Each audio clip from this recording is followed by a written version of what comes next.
Artificial intelligence is, well, it's everywhere. Not just in our search browsers or on our apps. For many of us, AI is embedded into nearly every aspect of our lives at this point. The tools and tech we use at work, the way we plan our vacations, even how we cook dinner. It's becoming crucial in medical advancement, innovating manufacturing, and solving logistics challenges. Just like the Industrial Revolution of the late 19th century or the internet boom at the turn of this century, AI is fundamentally changing how we work, how we play, and even how we interact with the world around us. And all this technology, it doesn't just exist in a virtual world, it requires physical infrastructure. Data centers, sprawling sites, sometimes stretching the size of small towns. And there's a race to build out these giant facilities, often in rural communities. Civic and economic leaders are eager to capture the massive investment, the construction jobs, and promises of revitalization in parts of the US where manufacturing and factory jobs used to anchor the local economy. Places like Middleton Township in Northwest Ohio. We're talking about putting a technology investment, the jobs of the future in Northwest Ohio. But while some see data center construction as the promise of jobs and investment, others are leery of the costs to their community. The destruction of farmland, the environmental issues, the air, the water. Especially when the race to be the next technology hub brings up issues around community input and residents who, frankly, don't want this in their backyard. So on this week's On Assignment, our journalists travel to Northwest Ohio to get an up-close look at this debate over the future of AI and the data centers that power it. I'm Christopher Waljesper in Chicago.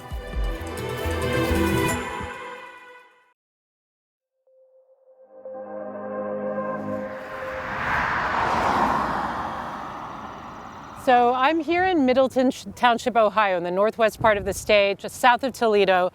This is going to be Meta's Bowling Green data center. It's a hyperscale data center, over 700,000 square feet on 280 acres of what was up until very recently pretty productive farmland. That's Valerie Volcovici.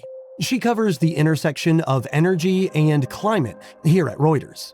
She was joined in Northwest Ohio by one of our video journalists, Eric Cox. Driving up and seeing the Meta data center construction site for the first time was striking.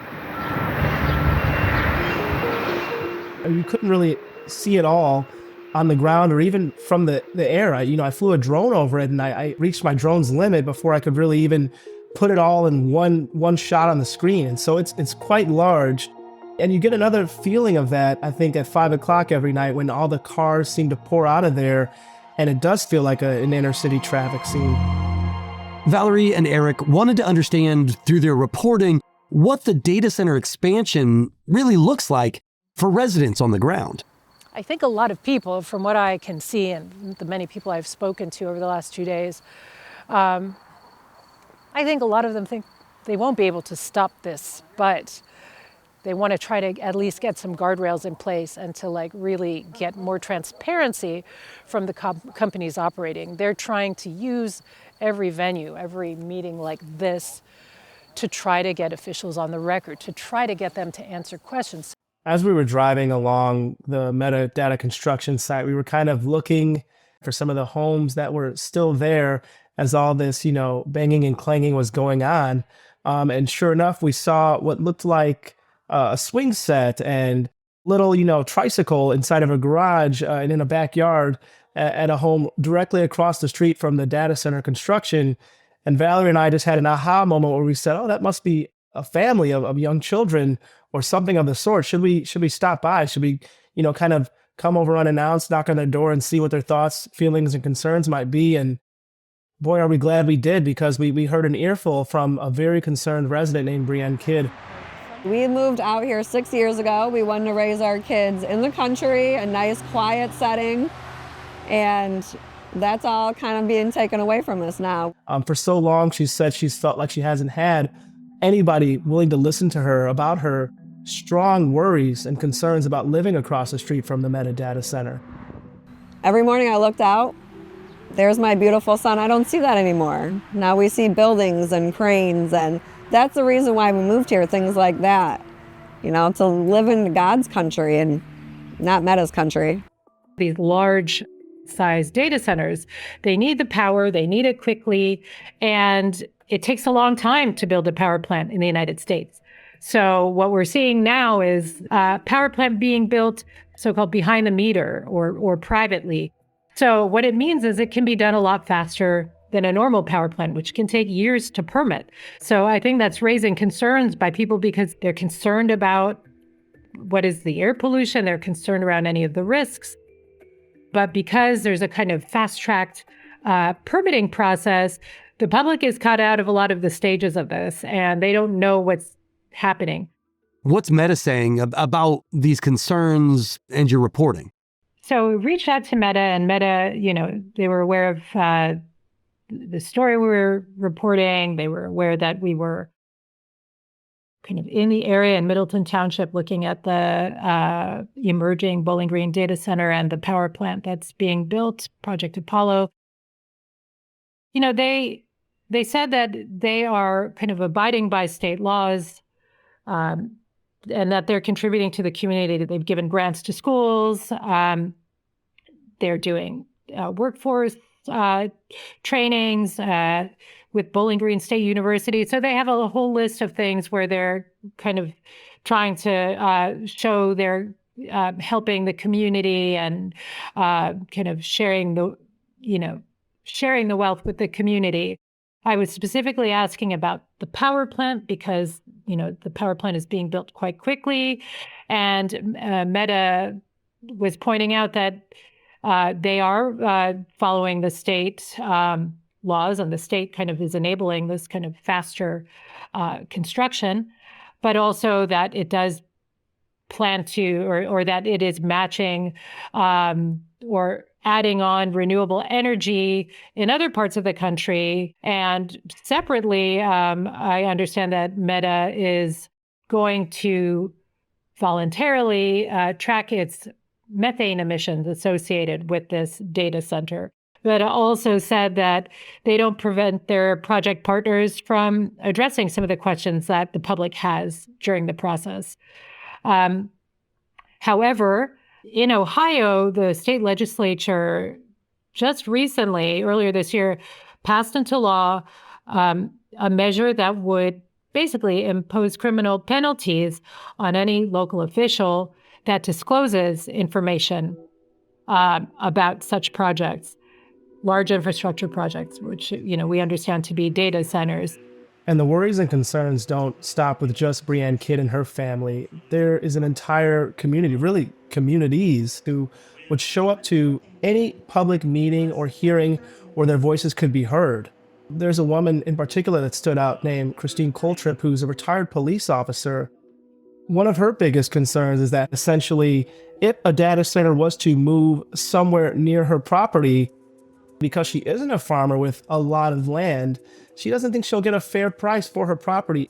Different developers have approached some of her neighbors. So she's keeping track of all of the property owners around her. And once you have a couple of people willing to sell their property over for what can be very attractive sums of money, it puts the rest of the neighbors in a kind of bind. And so they have to either hope that the company will actually buy them out. Otherwise, the concern is that the real estate properties will drop. So she was very upset about the fact that local officials are signing non-disclosure agreements, that the names of companies are kind of hidden or they're obscured by a small LLC name. And she worries that this lack of transparency is really making it so that local officials can't be held accountable and that they don't need to answer questions from residents. If everybody just took a breath and kind of had a calm conversation, I think you'd find a lot more communities open to data centers, and you'd find data centers finding places where they're welcomed and not challenged. We spoke to Gary Thompson, who kind of oversees data centers for Regional Growth Partners, which is an economic development agency for Northwest Ohio. Our goal for data centers in Northwest Ohio is to build wealth for our communities so that our schools are funded, our parks are funded, people that live in these communities have the kind of services that they need and desire, and also to build the brand of Northwest Ohio, to be associated with big tech companies that are global presence so that we can attract other types of investment to Northwest Ohio as well.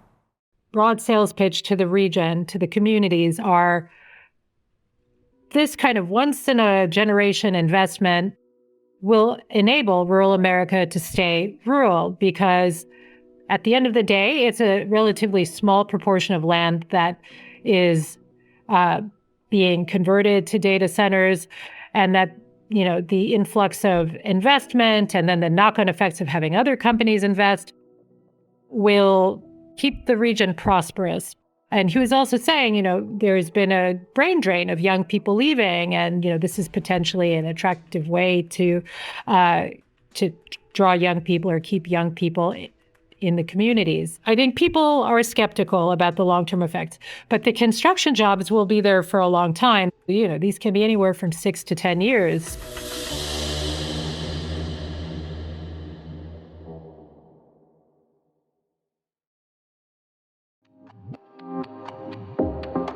This push and pull over where and how to build the physical infrastructure of the AI revolution, it's not just unique to Northwest Ohio.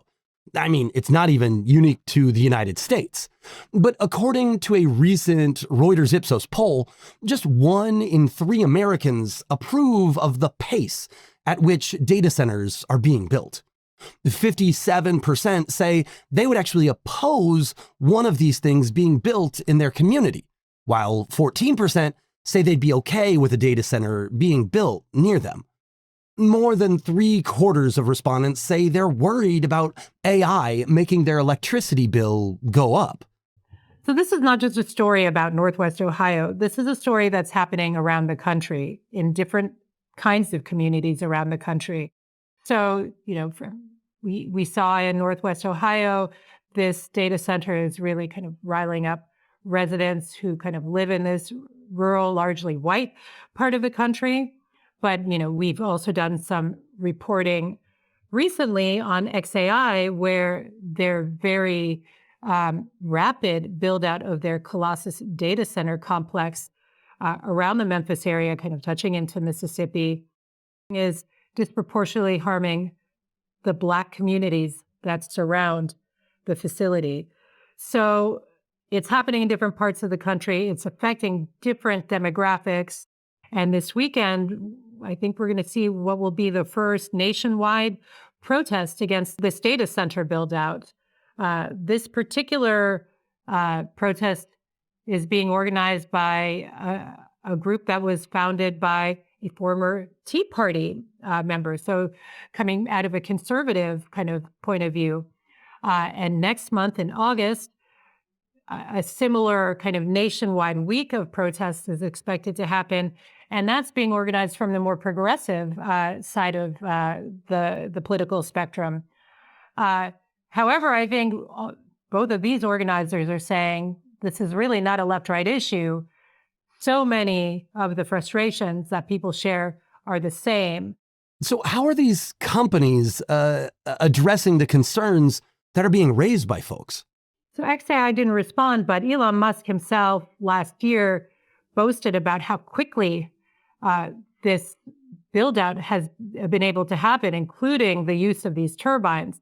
And so, you know, this is something that Musk and that the company have been proud of. This is something that they are, you know, trying to set an example to the rest of the, you know, to other companies of, here's a model of how we can rapidly build out all the infrastructure we need for artificial intelligence.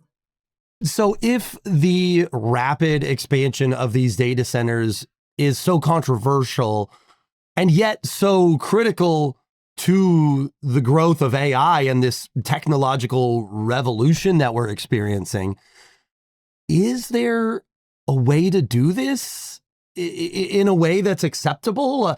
Is there a model or a strategy that could work? Well, that is the million-dollar question right now. And I think as we look ahead to the midterm elections, it's interesting to see how some candidates are now really having to face these questions.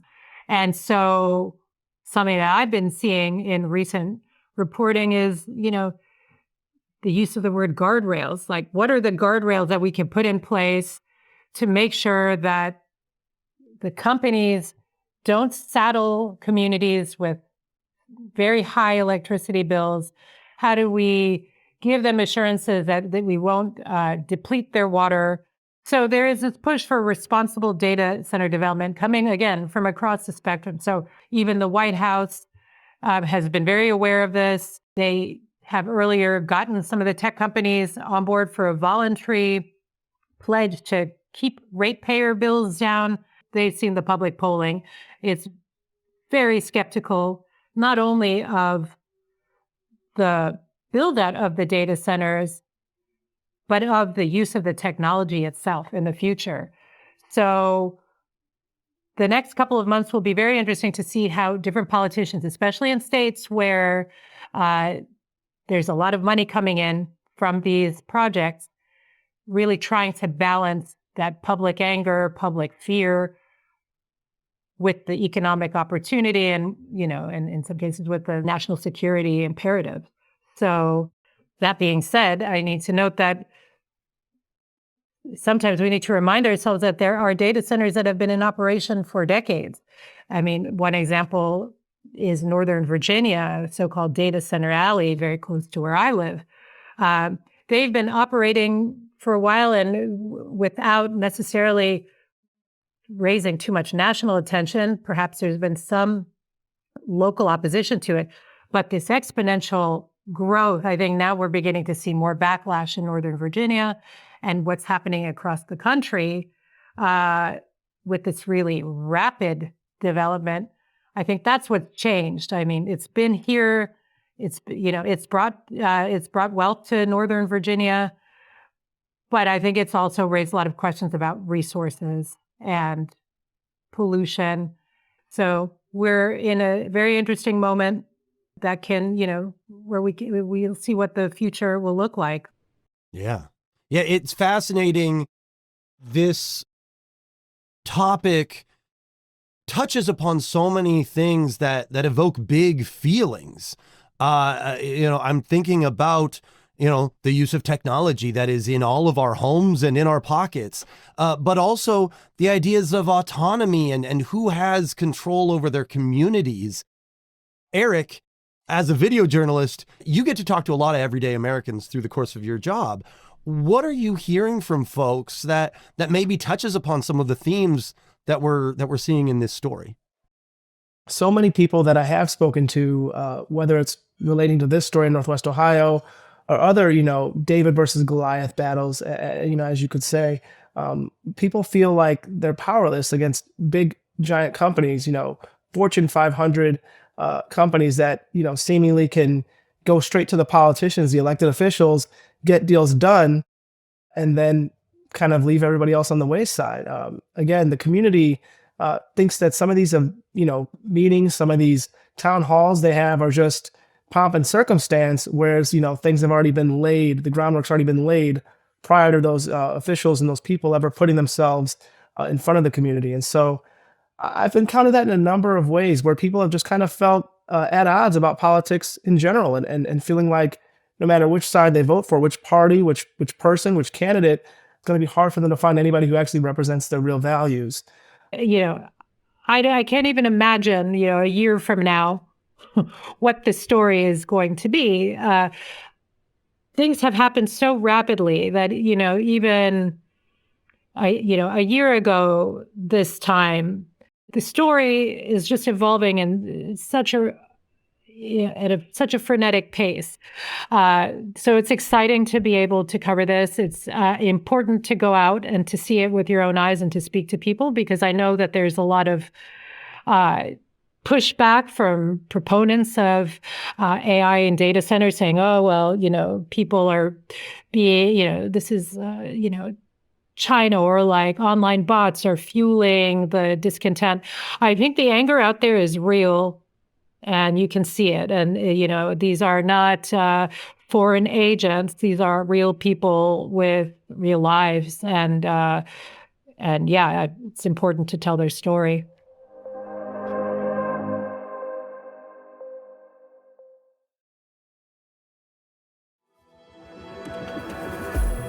A big thank you to Valerie and Eric for all their time and great reporting. Music and sound design for this episode was by Alex Summer. Our podcast team includes Eliza Davis Beard, Mindy Burrows, Sharon Reich Garson, Gail Issa, Abasoya Osundairo, Ethan Plotkin, Josh Summer, Sebastian Summer, Jonathan Stayers, Kim Vanell, and myself, Christopher Waljasper. Our senior producers are Tara Oakes, Carmel Crimmins, and Jonah Green. Our executive producer is Leela DeKretzer. For daily news around the world, check out our sister podcast, Reuters World News, 7 days a week. We'll be back next week on assignment.